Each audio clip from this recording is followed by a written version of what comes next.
Director of the Office of Veterans Student Services and the co-chair of the Veterans Task Force.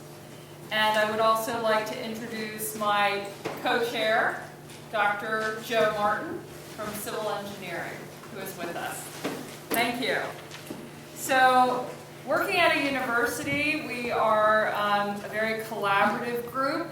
We have, in today's case, been able to create this event based on a collaboration between our Army ROTC, the Office of Veterans Student Services and Vet Task Force, the Department of History and Politics, and Army ROTC. And what brought us together was a very special alum who you'll hear about in a little bit, who is also a lieutenant colonel and a devoted Drexel University veteran alumnus. So Dennis, shout out to you. Thanks for bringing Cappy to us today. So we've got a very interesting lecture ahead. I don't want to take up too much time. I did want to point out that Drexel University is the proud home of over 1,000 veterans and military dependents. And we also have a very rich history of being a military-friendly institution. One of our friends of the Office of Veterans Student Services, Jim Donahue, from the AUSA William Penn Chapter Executive Board, wanted me to tell you all to save the date on April 10th. There will be a special Vietnam Veterans Recognition Ceremony at Washington Crossings Historical Park. That's April 10th, so save the date, note to self. By the way, this lecture is being taped, live streamed and taped, so you'll be able to review it at a later time. I also wanted to point out that my colleague, Dr. Johnson Miller, will be coming up at the end, and I wanted to plug the fact that the Department of History now has a War and Society minor. There's more information about that outside of the lecture hall. And then finally, another one of my esteemed colleagues from the English department, Karen Knowlton, is running a wonderful program to elevate the history of our nation through the voices of veterans. She is teaching a course called Veterans History Project. It happens between April 1st and June 5th here at Drexel University because the stories of our veterans matter. And if you are interested, please contact Karen Knowlton in the Department of History, or excuse me, English, and there's more information out on the table. So at this time, it is my distinct pleasure to introduce to you one of Drexel University's great treasures, Lieutenant Colonel Lawrence Camacho, who runs our ROTC program and is such a difference maker. We certainly would not be a military-friendly school without you, your cadre, your colleagues, and we're happy to have you here today representing. Thank you.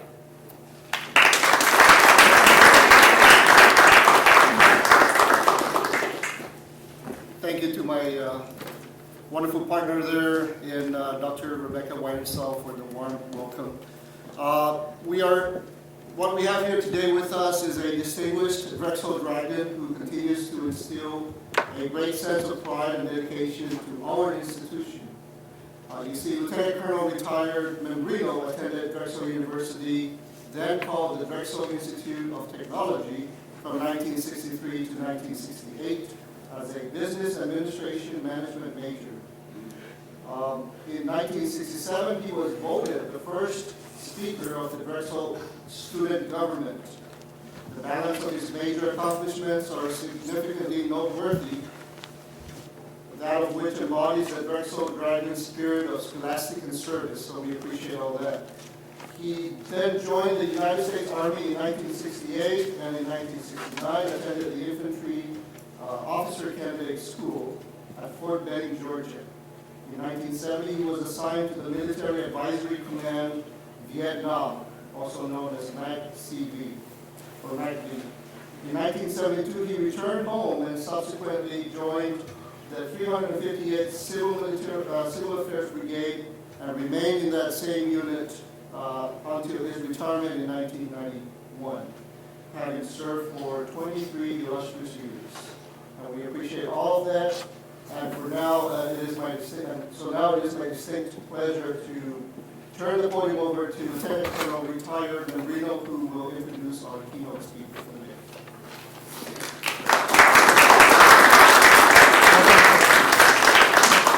I don't believe anything he said. This is my 50th year, so I should have graduated, and this is my final co-op period. Some of us take a little longer than others. You need to take notes today because at the end of the presentation, it's going to be a 300 question true and false. I met Kathy by accident in the classroom at a reserve center, the 315 Civil Affairs Brigade. Civil Affairs Brigades are military units that don't kill people. We actually take care of civilians and government and things like that. And subsequently, the next 45 years, we've been good friends. It's been an honor not only to know him and his family, but to serve with him. We didn't serve together, but we served together, if you get the context of what I'm trying to drive at. A soldier in arms always is. You can't ever disregard the camaraderie that exists. Sometimes you just know the other guy was there with you. So, the topic he chose is interesting. Everybody knows there's a lot of books out there about Vietnam, and so that's very nice. However, his perspective was looking at it differently, and I laud his efforts. Because the title tells you, did the media get it right? If you just extrapolate that into our present situation, did the media get it right? Are we in the same boat that we were 50 years ago? So that's essentially the gist of his perception and research on it. I learned a lot from him. So, of course, I do every day. So it's not so much about the war as about how the American public perceived the war back in the late 60s. Okay. And then you can see where that'll come into play.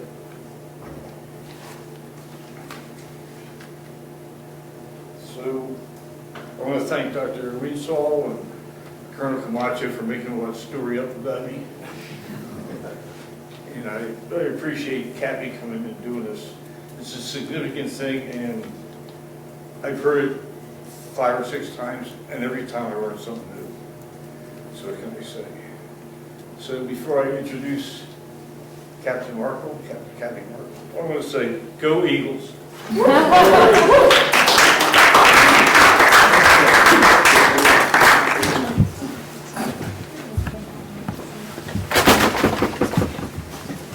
Denny, thank you for that very kind introduction. I thank Director Wiensall, Professor Miller, Lieutenant Colonel Camacho, and Drexel University for this opportunity to commemorate the Battle of Tet in South Vietnam, which started 50 years ago today. I'm honored to be your speaker on this important topic. Please turn off your cell phones and hold your questions till the end. My talk contains communist sources plus information you have not heard before. First, a little bit about me. After graduating from Lafayette College in '65, I got a BA in history and a ROTC commission. I finished Georgetown Law School in '68, and I served in Germany for my first tour. I landed in Vietnam on November 15th, 1969. I'll try it. We're giving up on the lapel mic. Now you're going to get to see how coordinated I am as I try and fumble with everything. All right, that's almost 2 years after the Tet Offensive.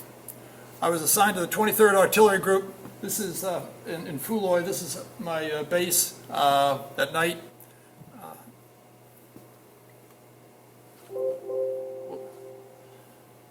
here's the headquarters. Fuloy is where the orange arrow is, and blue is where Saigon is. Give you a little better perspective. In relation to Saigon, it was just a little bit north.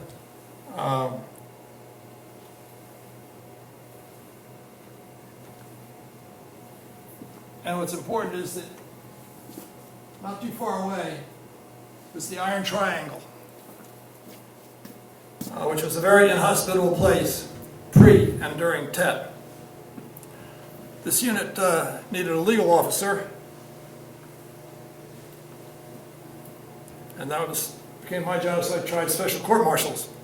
I was also appointed civilian personnel officer, so I was in charge of hundreds of Vietnamese civilians on this base. And I was also given a third job of S5 Civic Action Officer, responsible for civil affairs. We did civil projects like digging wells, teaching English. Here we are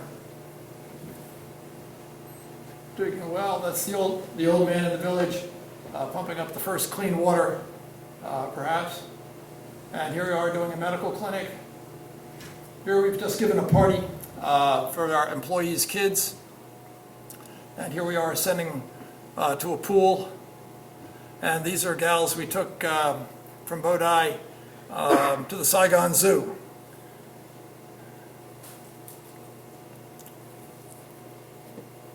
I was proud of our work there, and I came to like the Vietnamese people.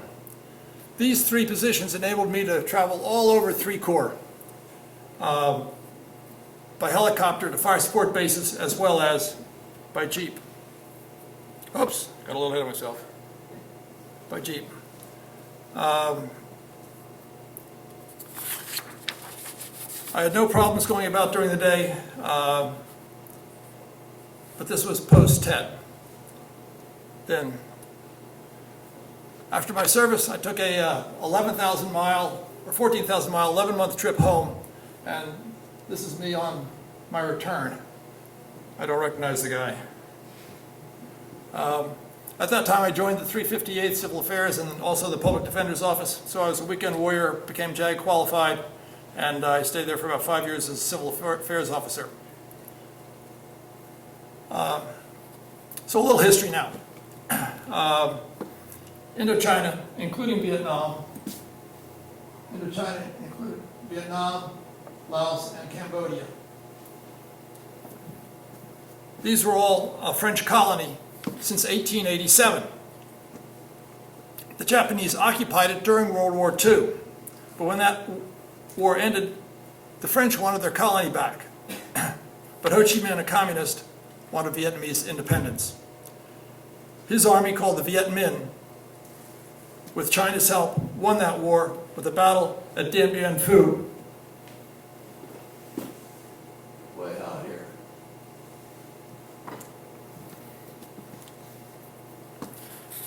The Geneva Accords, later that year in '54, do not give the whole country to Ho. With Soviet-Chinese pressure, the communists accept the division of the country at the 17th parallel. I guess I should show you this, which was where that yellow marker is. So, in the north, you have Ho Chi Minh with the communist, also referred to as Hanoi, their main town. The NVA is the North Vietnamese Army. They're the regulars, they're called the cadre, and their allies were the USSR, Russia, and China. Operating in the south was the National Liberation Front, referred to as the NLF. That was the political name for what we call the VC. It's a political party. There was also the PRG, the Provisionary Revolutionary Government, which you can think of as a government in exile. And you had operating in the south, the VC, as guerrillas. So in the south, you had the non-communist capitalist Republic of Vietnam under Diem and then later Thieu. Also, I'll refer to it as Saigon, or the south. And their army was called the Alvan Army, for Army of the Republic of Vietnam. Its allies were the US, South Korea, Australia, New Zealand, and Thailand.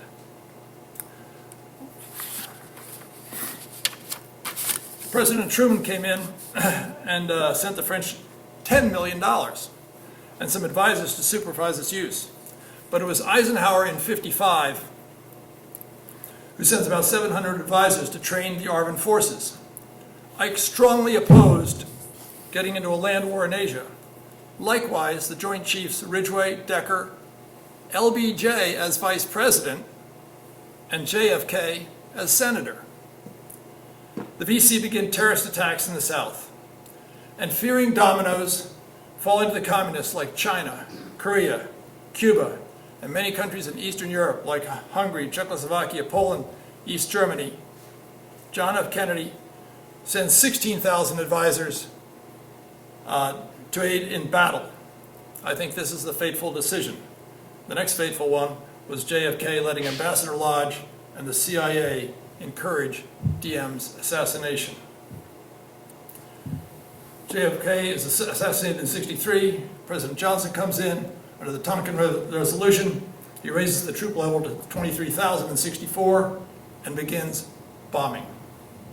Early on, he had a lot of support. By '67, we have almost 500,000 troops there. Then, on January 31st of 1968, during Tet, their Lunar New Year, 50 years ago today, 85,000 North Vietnamese and Viet Cong rise up in an offensive in the south, attacking over 100 villages, cities, and installations, including the palace, the radio station, and our embassy compound, which violates the truce and catches the South by surprise with half of the Alvan army on leave. Westmoreland gets kicked upstairs. Nixon comes in '69 and starts withdrawal and Vietnamization. Peace negotiations start. By December '70, the U.S. is down by half. Late '69 and through most all of '70 is the period that I was there. In '72, the North starts another big offensive on March 30th with tanks. Nixon responds by bombing, and the South prevails with our air support. In '73, the Paris Peace Accords are signed, and in March, our POWs are returned and our last troops leave. Then in March of '75, 2 years later, the North launches another big offensive, and this time, the United States does not supply help, and Saigon falls on April 30th of 1975. Now I'm going to tell you about 4 books that were written by Vietnamese communists. The first is an autobiography called Viet Cong Memoir by Trung Nhu Tang. It was published in 1985. That's 10 years after the fall. Tang was born to a very wealthy Catholic family. They owned a sugar factory and several sugar plantations. So he went to the best schools, was taught French, and he went to Paris to study law. But there, he met Ho Chi Minh and became enamored with his goals of reunification and independence. Tang became a founder in 1958 of the National Liberation Front, and in 1969 he became Justice Minister for the Provisionary Revolutionary Government. There's Tang. Clearly, to Tang, Tet was a big military defeat for the communists. Their main objectives that the peasants rise up and the Alvan units defect did not materialize. The only city that they captured was Hue, which held out for 3 weeks. But the massacre at Hue of thousands of government workers and police appalled him and created fears in the South of a bloodbath should the South lose. Tang wrote, and I quote, "The front's armed forces had suffered agonizing and irreparable losses during the frontal assaults of Tet." In other words, when they weren't doing their guerrilla hide-and-seek tactics, our bombers, artillery, and gunships could be most effective on their massed troops. Tang also said, Khe Sanh, which is here,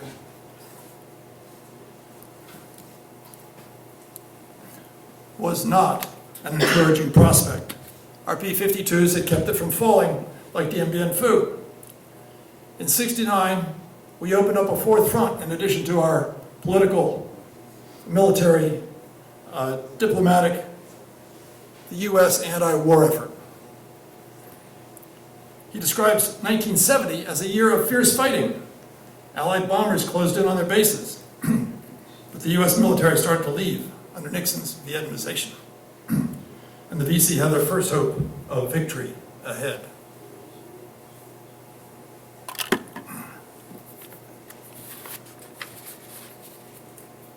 An Alvan and US incursion into Cambodia in March of '70 almost trapped the entire headquarters of the National Liberation Front, the PRG, and COSVIN, the military headquarters for all communist forces, in a pincer movement with Lol Nol's Cambodian forces, a huge battle involving many divisions.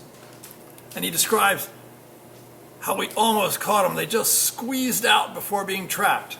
We almost won the war then.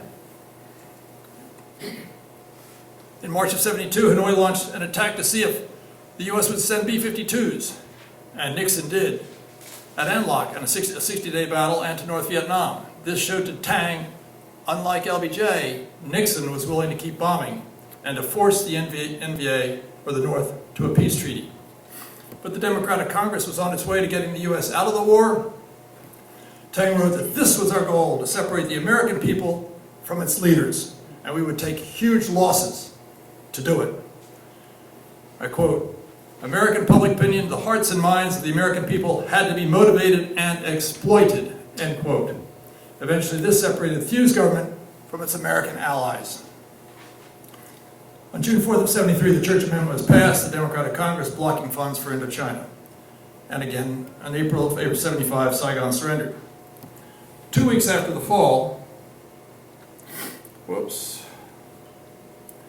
was a big parade. Tang, as you can see, is next to Lee Dak-to, who is next to a guy named Thang, who was the president and replaced Ho Chi Minh after Ho Chi Minh died. And he is 2 people away from General Giap. So the point of this picture is to show you how important Tang was. He was the same distance away from the president as was General Giap at the time of the fall of Saigon.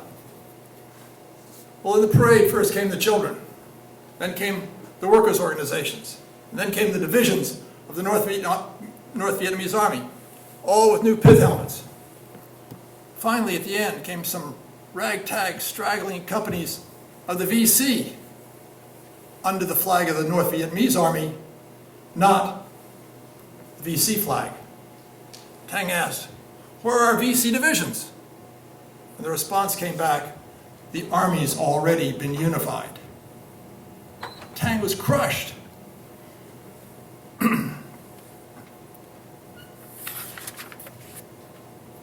Then over at his Justice Ministry, where he was supposed to be Justice Minister, he was told that the North, not the VC, would control the provisionary revolutionary government. And he realized that Hanoi's propaganda of nationalism, independence, concord, reconciliation was all a charade, a farce for the enticement of the Southerners and the duping of Westerners. The PRG and the NLF no longer had a role, though so many had enlisted under their banners, not under communism's. Now it was clear that Vietnam would be monolithic, collectivist, and totalitarian, and all the traditions and culture of the South would be molded. Tang described the anxiety arising at this duplicity, which created a wave of panic. There followed arrests by communist cadre without laws to follow. There were outrages of every description with no protections. People were sent to re-education camps, gulags, indefinitely, many for years and years. I've read as many as 19. 100,000 people were killed there, he wrote. Elsewhere I read it was 400,000. Peace it brought, he wrote, quote, "an even worse insidious warfare, this time practiced by the liberators against their own people," end quote. Tang continued, I quote, "The Western anti-war movements contributed much to our victory, but they were hardly prepared to set off on a new crusade, which would have to be based on recognition of what really happened," end quote. Namely, they made a big mistake. They backed a war of communist aggression, not a civil war for independence. Tang eventually became a boat person, fled Vietnam, was caught by pirates, then ended up in Paris. The second book I want to tell you about is When Heaven and Earth Changed Places, an autobiography by Leela Hayslip.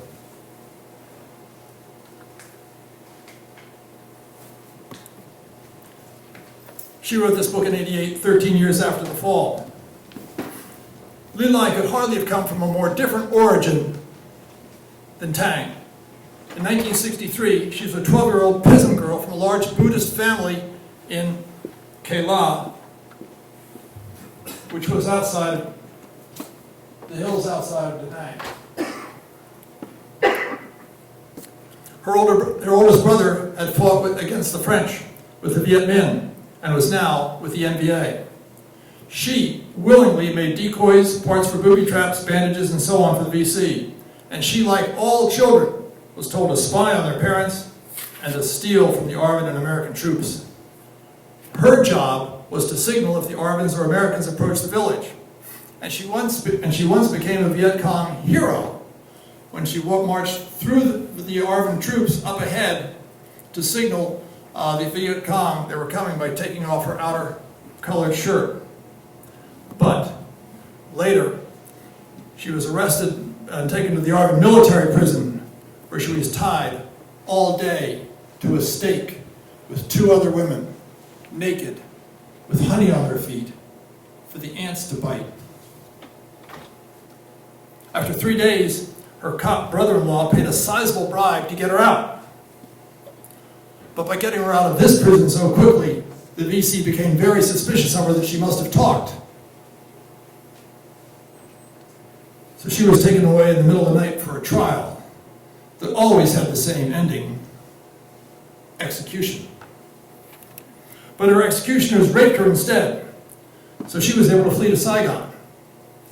There she ended up as a babysitter for a wealthy household, eventually getting seduced and pregnant by the husband, so she had to leave. Later she found through a sister who was a tea girl. A tea girl entertains GIs in a bar, but when he orders 2 whiskeys, she gets served tea.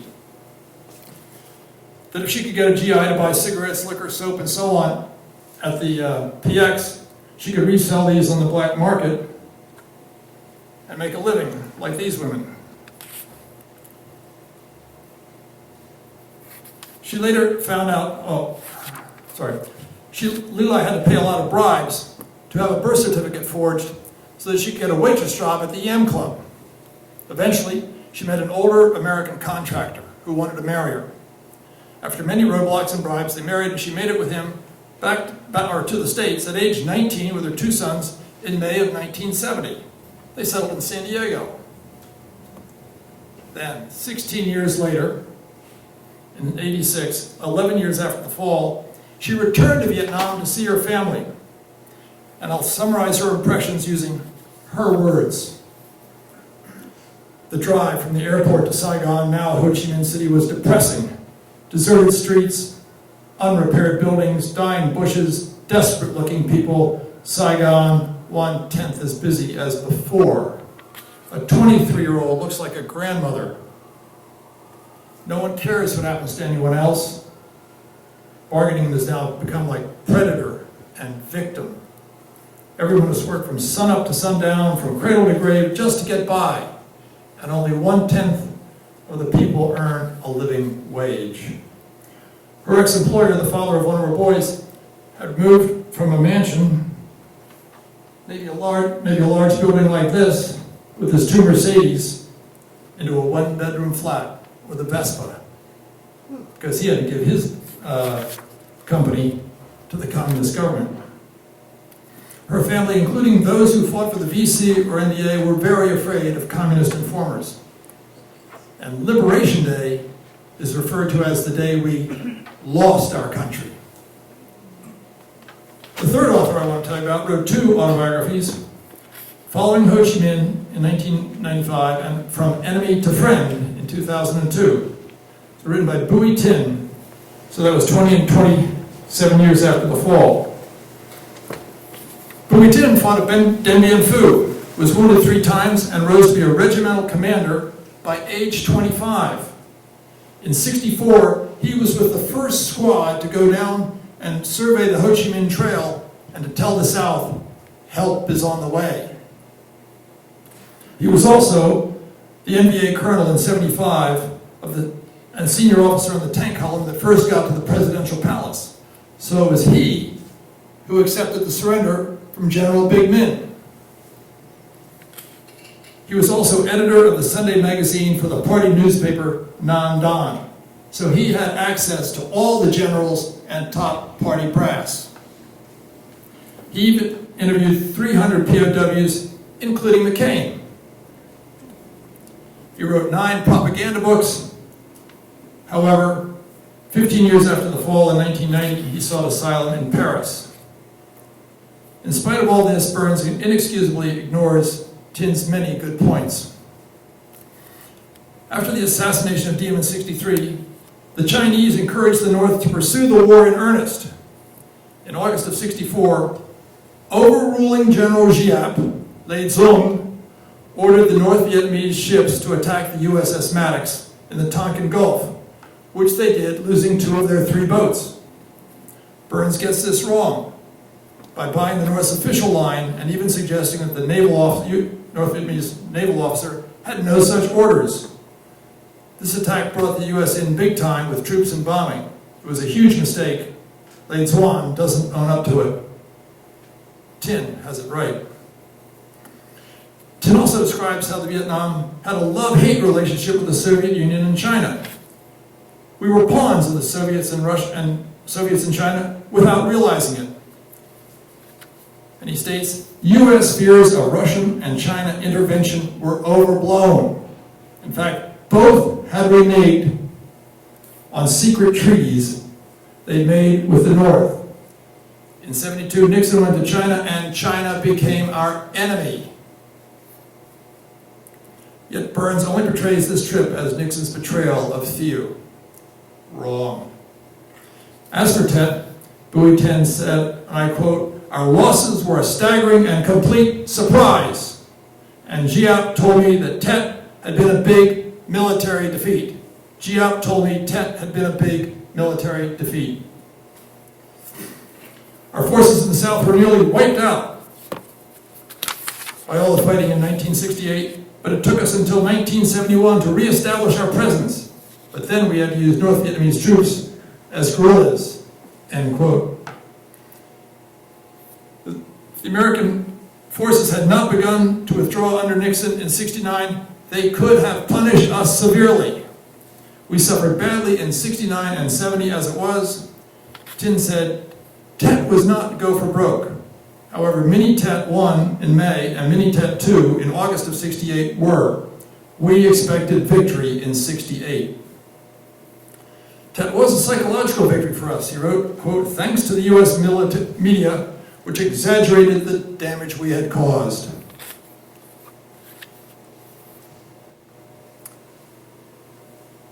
We manipulated, quote, "public opinion in the U.S. to our advantage." The U.S. lost its ability to mobilize a will to win, end quote. The American anti-war movement was, quote, "essential to our strategy," end quote. But we knew that when Nixon resigned, we would win.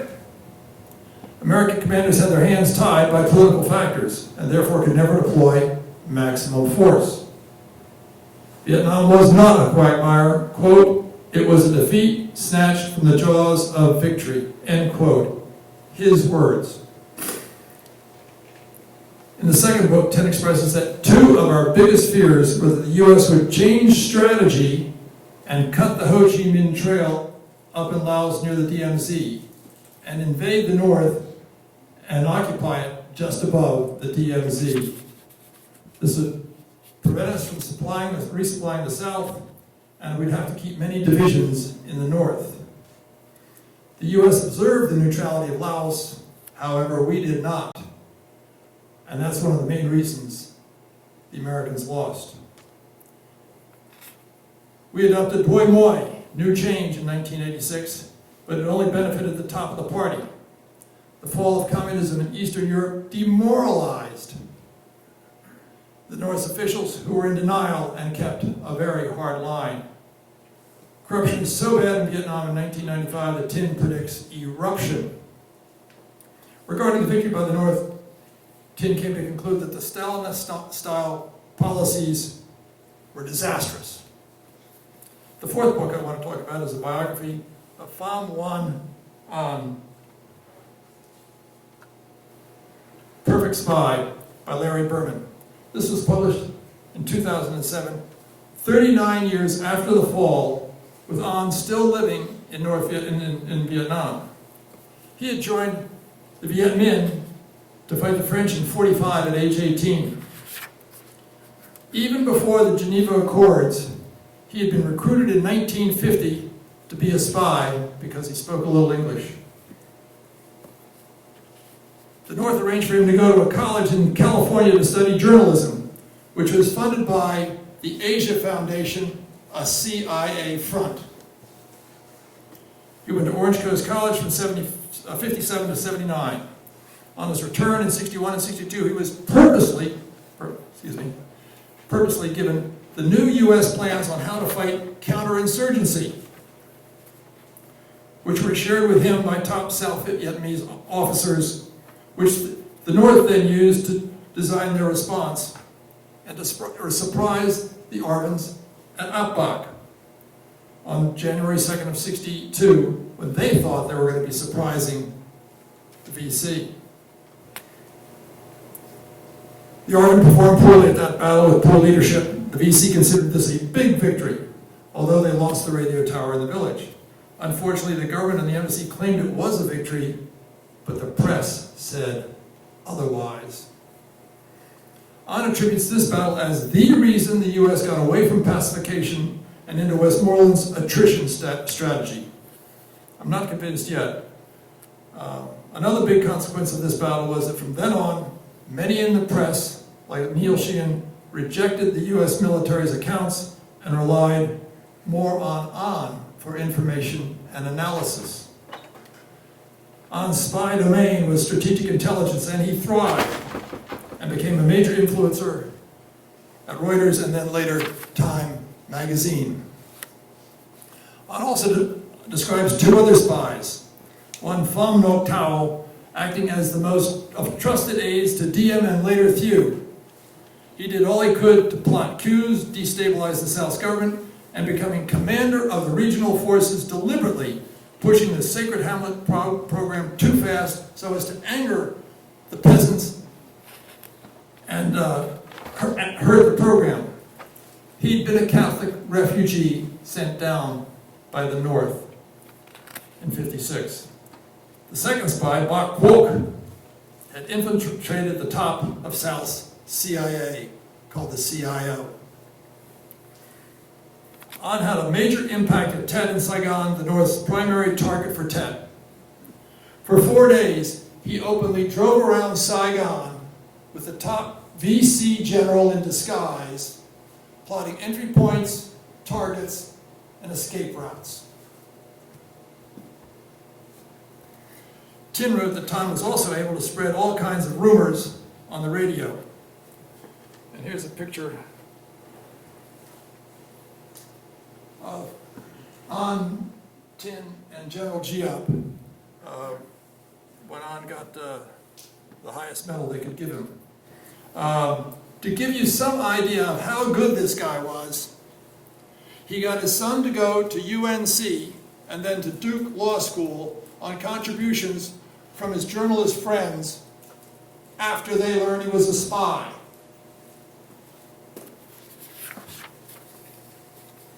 Eventually disillusioned, General An is quoted as saying, quote, "All that talk about liberation 20, 30, 40 years ago, all the plotting, all the bodies produced this impoverished, broken down country led by a gang of paternalistic, half-educated theorists," end quote.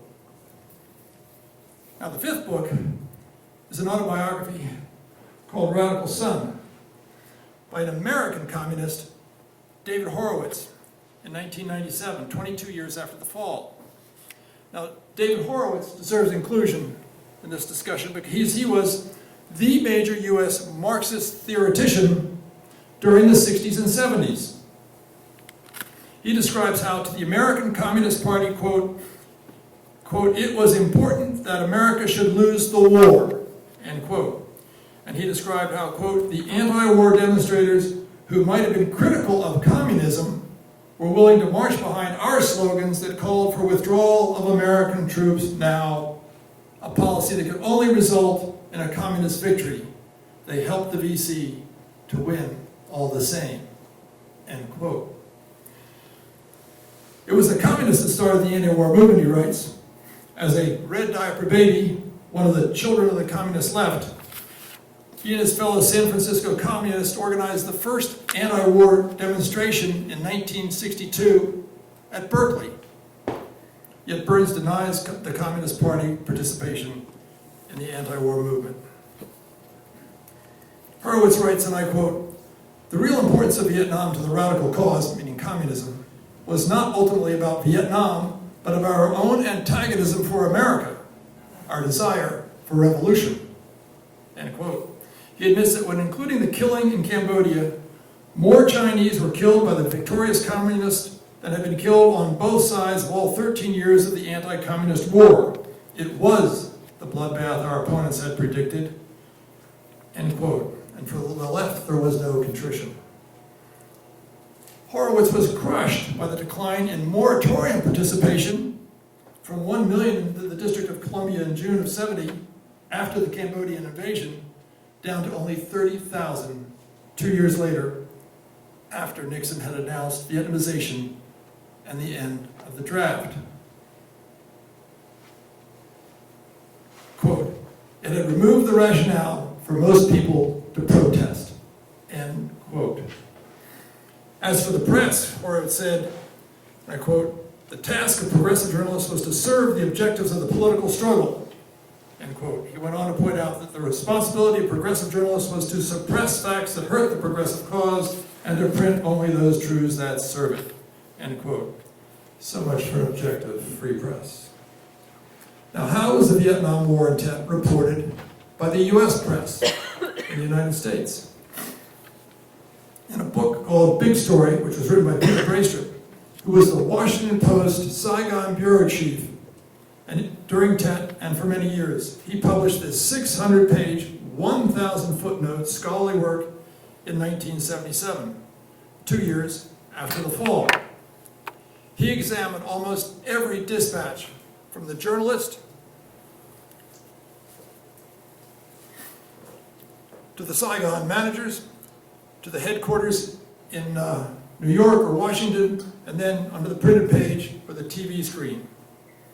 And he concluded that the media output during February and March of 1968 was a distortion of reality by crisis journalism through sins of omission and commission, portraying falsely Tet as a defeat for the Americans and its allies, and basically disaster in Vietnam. Braestrup details many positives that most all the journalists missed or de-emphasized, such as the Alvan troops even at half strength pushing the VC back from the towns and cities, pacification programs improving pre and then post-Tet. Thieu was about to draft 18-year-olds, adding 128,000 to his army. And 4, most South Vietnamese people preferred Saigon's government to Hanoi's. And 5, the Alvan always took more casualties than the U.S., almost 4 times as many. Yet our press continually portrayed them poorly. It was the surprise of Tet that belied all the government's pronouncements of progress, which had been ordered by LBJ in this election year for the 6 months leading up to Tet. This enabled the journalists to get retribution for being lied to, and to maximize the enemy's successes and to minimize or ignore ours. One big example of this maximizing journalism was the VC entry into the U.S. Embassy Chancery building. It never happened. They only got into the compound, not into the building. But this false statement was used by the war's detractors as proof that the VC could get anywhere at any time, that no one was safe and all was lost. I was shocked to learn from Brightstrip that the Americans had actually a captured notebook that described the VC orders to rise up early in the new year in an all-out assault in the South. LBJ mentioned it to the Australian Prime Minister in December, a month before Tet. But he didn't tell the American people. There should have been no surprise. What really galls me is Westmoreland's failure to insist that Thieu cancel the military leaves for Tet. Thieu only shortened them from 72 to 36 hours. Useless. They were still away. Westmoreland failed to secretly shore up Saigon's U.S. defenses so as to turn the tables when the attacks came. What an opportunity missed. The 70-day battle for Khe Sanh, 77-day battle for Khe Sanh. That's the green arrow on the left. There. It was a good example of journalism emphasis on speculation. The siege started just before Tet and was attacked on January 30th, and the siege ended with the NVA withdrawal in April. But there were constant comparisons with the inevitable result of Dien Bien Phu, loss, surrender, and the end of the French War. Reporters made assumptions like the one who said that our B-52s would not be effective because of the closeness of the North's trenches to our barbed wire. False. This ignored the accuracy of our artillery. And as an artilleryman, I can tell you, as you can see, all these shells landing very close to this hamlet, but none in the hamlet. As a result, the public got a constant dish of gloom and doom even after the NVA had withdrawn. But it had drama and pictures of wounded Marines, kind of like the Burns documentary.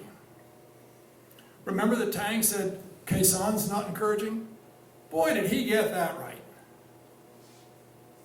If 30,000 NVA for 77 days could not overrun a base of 5,000, killing a little over 200, but losing 16,000, that tells me they had little hope of taking on our larger bases. And of course, although Burns criticizes this for drawing troops away from the South, where they could have protected the South, I think Westmoreland had this right on this strategy. As for Wei, which is actually a little bit south of this green arrow here, this was the third battle area that reporters went to, and surprisingly here did some good eyewitness reporting by the Marines. Unlike other battles, it was comprehensible. It was about accessible, it was about territory, the location had military importance, it was fought in conventional warfare, and it was sustained. Hence, the battle did not seem ambiguous and far away. It lasted from January 30th to February 25th. And of the over 100 places attacked, it was the only one they held for more than a day or two. Exaggeration was common. Drama and despair could not be overemphasized by editors and commentators. And the NBA massacre of almost 5,000 of Hui's civilians discovered after the recapture was little covered in the press. Burns does not even refer to it as a massacre and minimizes the figure of this atrocity down to 2,800, and accepts the North's official excuse that the VC who rose up didn't want to be identified by their neighbors, as if they were going to return home anyway. And as if rounding up those on hit lists and killing thousands of unarmed government workers and their families has any excuse. It was still mass murder. But he emphasizes Millet, which was not government policy. The main point of this scholarly work was that the media blew it and got the reporting of Tet totally wrong, in fact, reversed. We won Tet militarily, and the evidence was there then, if only they'd looked for it. Now, briefly on an essay, How Did You Lose the War? Press in Vietnam, an essay by Robert S. Elegant, written in '81, 6 years after the fall. This essay puts full blame for the American army defeat in '75 on the press. He spent 20 years in Vietnam and Indochina, sorry. Elegant concluded, quote, for the first time in modern history, the outcome of war was determined not on the battlefield, but on the printed page, and above all, the television screen. Elegant quotes one reporter in Vietnam, Margaret Higgins, who wrote, "Reporters here would like to see us lose the war to prove they are right," end quote. Reporters here would like to see us lose the war to prove they are right.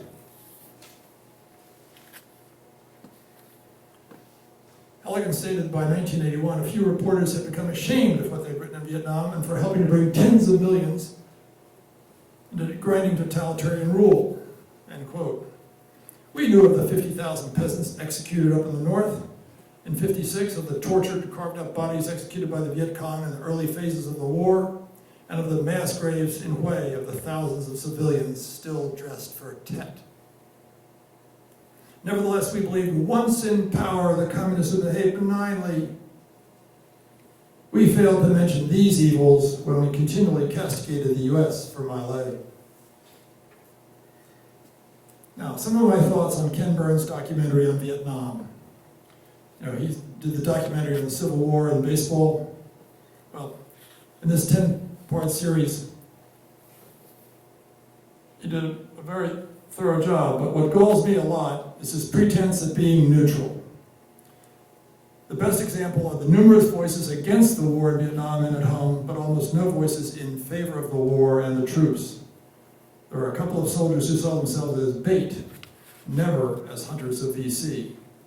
And particularly disingenuous to me was the way Burns introduced all of his main characters as ordinary GIs or Marines, whom we later learn to become disillusioned anti-war and some even members of Vietnam veterans against the war. The one nurse with a significant role becomes a protester, as does the sister of Crocker, the gung-ho all-American GI you know is doomed. The one POW we follow, out of 595 possibilities, is married to a wife who joins the protesters. The impression left is everyone got disillusioned. Not true. Many did not. In short, the antis got an immense amount of voice and screen time, while 91% of Vietnam veterans who Harris polled in 1980 revealed that they were proud of their service in Vietnam, and 74% enjoyed their time in the service. Got almost no voice at all. Let me tell you, I for one was proud of my service there, and I felt I did a lot of good there, and Burns had almost no voice for me. Burns often creates microcosms from which the viewer can only draw unwarranted generalizations because they're rarely explained or examined. He frequently suggests the South is not worth fighting for, without offering how they deserve freedom any less than, say, Koreans. Contrary to his claim that he does not include experts or major players, he emphasizes media darlings like John Kerry, Neil Sheehan, Daniel Ellsberg. He even lets Sheehan get away unchallenged when he says, "Our bombs and artillery were murder all the time." No, war is not murder. The typical portrayal by Burns of soldiers as victims is one of this film's most serious flaws. He has one reading a poem twice, a very depressing poem of a soldier who moved dumbly, who endured, who marched for the sake of the march, plodding with one foot in front of the other without purpose, pride, or accomplishment. During Tet, Burns portrays Southerners as only hiding in their basements. But the fact that they did not rise up is a big deal. They preferred the South's government to hose. I think much of the Vietnam War after Tet is shortchanged by Burns. He skips over the changes by Abrams, specifically Vietnamization, local security, and pacification, and he skips the horrible aftermath after the loss. 1.75 million Vietnamese succeeded in fleeing Vietnam in boats, and how many perished at sea is unknown. Burns fails to explain why so many flee this new utopia. Contrary to Burns' accounts, there were accomplishments even in the loss. 9 hospitals were built and hundreds of dispensaries. Many wells were dug, medical clinics held, and other civic action projects completed. USAID and Peace Corps did many good things. Thomas Hargrove described how his organization developed new strains of rice, increasing the yields 200 to 300% that helped this country as well as the rest of the world. And of course, there were massive capital improvements of new roads, ports, bridges, airports, and buildings that exist today. More importantly, politically, the U.S. held off totalitarian communism for 10 more years of freedom for the South, 65 to 75. This also provided time for Burma and Malaysia to repulse their communist insurgents, which would have been much less likely if China could have concentrated on them. In Indonesia, Sukarno's government suppressed a communist coup, and Suharto came to power restoring an anti-communist government in 65 when that was no sure thing. Furthermore, the Soviets were emboldened with the loss of U.S. credibility for the 10 years following the loss to assist revolutions in Africa, Middle East, Asia, and Latin America, including Afghanistan, Angola, Ethiopia, Mozambique, South Yemen, Benin, to name a few. But this delay in Vietnam helped hold things in check for the Reagan era to bring about the fall of the communists in Eastern Europe and the collapse of the Soviet Union. Burns does admit that the South was freer, but he never deals with the evils of communism, the reason for which we went into Vietnam. And for those of you who have forgotten, let me take a minute. Communism is a totalitarian social, economic, and political social system that puts the power and control in the hands of the Communist Party leader. In practice, there are no individual rights to free speech, assembly, travel, association, privacy, political parties, religion, or fair elections. Justice, as Tang explained, is in the hands of the Communist Party apparatus. They can do as they like. Li Lai described a trial always having a foregone conclusion. There is no or very little private property, which is essential for a free society. All land, business, and means of production are owned by the government.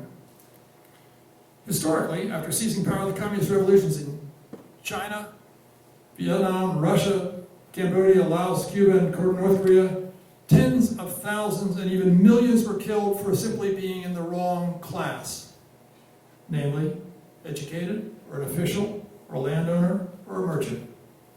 One author, David Sutter, puts the grand total dead by a communist at 100 million. Burns shows in detail the execution of a captured VC by Saigon police chief Win Ngoc Loan, without giving the background that he had been captured at Loan's home, where he and other VC had killed all of his bodyguards and his entire family. But Burns doesn't want to mitigate this murder down to manslaughter. And although 100 to 400,000 people were killed in the re-education centers, Burns belittles this by stating there was no bloodbath on the scale many had feared. It was still mass murder. I'm especially unhappy with Burns' constant moral equivalence between communism and America. We may not be perfect and have our faults, but they sure pale in comparison to gulags, massacres, and show trials. Burns tried to paint a pretty picture of post-Vietnam, but it's still run by hardline communists. The Vietnam archives he used were censored, so we only see happy pictures of cadre, and the impression Burns gives of Vietnam's trouble after 1975 were caused by our embargo is false. It's the communist system that Li Lai, Tang, Tin, and An described that failed the people. On the other hand, one never sees American soldiers celebrating a victory. Also omitted from the film is any mention of our allies, Australia, New Zealand, South Korea, and Thailand, and the helpful role they played. Nevertheless, I'm pleased Burns did get some things right. He pointed out, first, Tet was a huge military loss for the communists, although he didn't blame the press, as I do. That Lieutenant Carey's congressional testimony was a powerful weapon used against our POWs. And the anti-war movement was really an anti-draft movement. Now, some musings, observations, and conclusions. The anti-war slogan in the U.S. in the 60s, that the Vietnamese people would be better off communist, turned out to be completely false. As An, Tang, Li, and Tin have described. The U.S. public unreasonably trusted media elites like I.F. Stone. Do any of you remember reading I.F. Stone's Weekly? It was a popular magazine back in the 60s. He was a Soviet agent, says Accuracy in Media. Think of that. That's the second communist in our media. The other, of course, being An, who I mentioned earlier. Here's a New York Times article about him. We need to realize that the press can become a tool of our enemies to defeat us, and our enemies can be in our media. General Taylor, McNamara, and LBJ deserve a lot of condemnation for carelessly sliding us into war, for their deceit, stifling of advisors' dissent, panicking after the press reports of Tet, and for squandering the trust of the American people, and for assuming the North was receptive to communication by bombing. Burns concentrates his wrath on Nixon for extending the war, but I think that's debatable. President Johnson's constant micromanaging of the war is such as not letting our Air Force target North Vietnam's main airfield was cowardice run amok. His fear of civilian casualties paralyzed him, but as Levi explained, every communist, or everyone, had duties including children, and this must have been even truer in the North.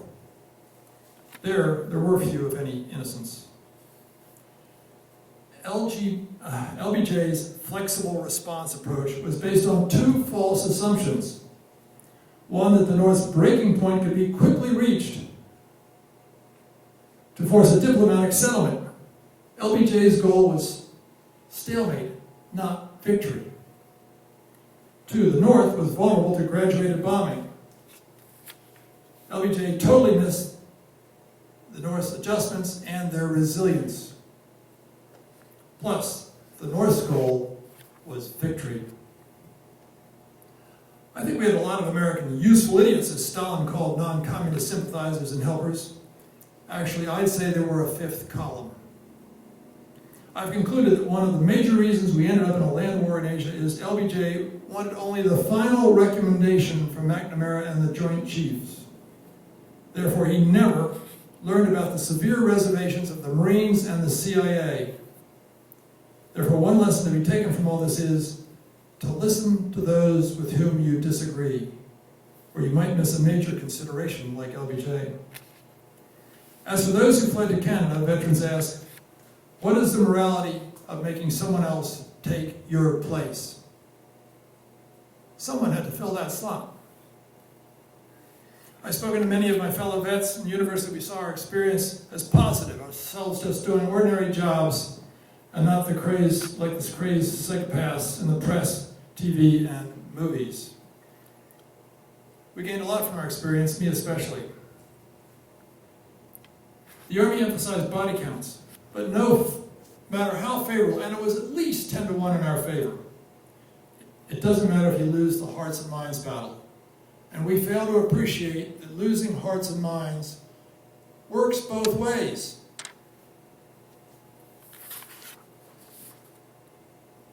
North Vietnam was a puppet of China and Russia. They gave formidable aid, including 250 interceptor aircraft, usually with Soviet pilots, 8,000 anti-aircraft guns, 25 surface-to-air missile batteries, and 170,000 per year Chinese engineers working on the Ho Chi Minh Trail. Burns never mentions any of these. Some said that the Tet Offensive itself persuaded the U.S. population that the government's claims of progress were illusory.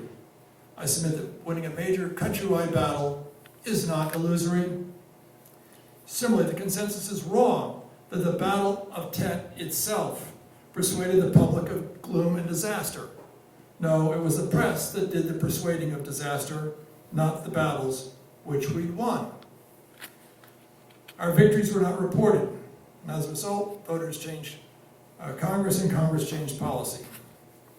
However, Tet did become a turning point with a profound impact on domestic support. A profound impact because the reporting of it was wrong. In the past, you might have heard members of our military bash the media for its bias. But now you know these critics are right. Tang, Leli, Tin, An, even General Giap, 5 of our key enemies, plus Baystrip, Elegant, and Burns now tell us the media in 1968 got Tet wrong. Tang and Tin support the Praetorian critique by U.S. military authors who blame the loss of the Vietnam War on civilian policymakers who did not let the military win by policies like gradualism, on and off bombing, restraints, rules of engagement, failure to cut the trail, and even failure to invade the North. Tin tells us that would have brought in China big time. But An says no, it would not have. Remember they broke the treaties? And I agree with him. General Westmoreland squandered 4 crucial years with his attrition strategy, in my opinion, when pacification, local security, and Vietnamization might have worked if we started it in '65. With a different commander like Abrams, who was not concerned with body counts. We'll never know how long few could have held out had Congress lived up to Nixon's pledge to keep resupplying the South, nor know if the other dominoes, Laos and Cambodia, would also have fallen. But I agree with Bryce and Elegant that South Vietnam could have lasted if resupplied. Their army was strong enough. They probably need our bombers in big battles, which I admit raises difficult issues of new casualties and POWs. I've concluded that the Vietnam War was a necessary proxy war, like Korea was, that became our Dunkirk, a loss to enable a future victory. In the Cold War, to preserve some credibility as a reliable ally and to buy time for a second Cold War in '79 to '89 to defeat communism and the Soviet Union. Hopefully now you have a truer picture of Tet, the Vietnam War, the aftermath, and the media's role. Lastly, all is not lost. The communists are slowly heading towards a market economy, letting in big corporations to build big hotels. And a recent Pew poll found that Vietnamese people have become very pro-capitalistic, with 95% of the people supporting capitalism. It's only 70% in the United States. I predict Vietnam will become a lot more capitalistic and pro-US when the old cadres die off. But totalitarian regimes rarely relinquish power voluntarily. Thank you.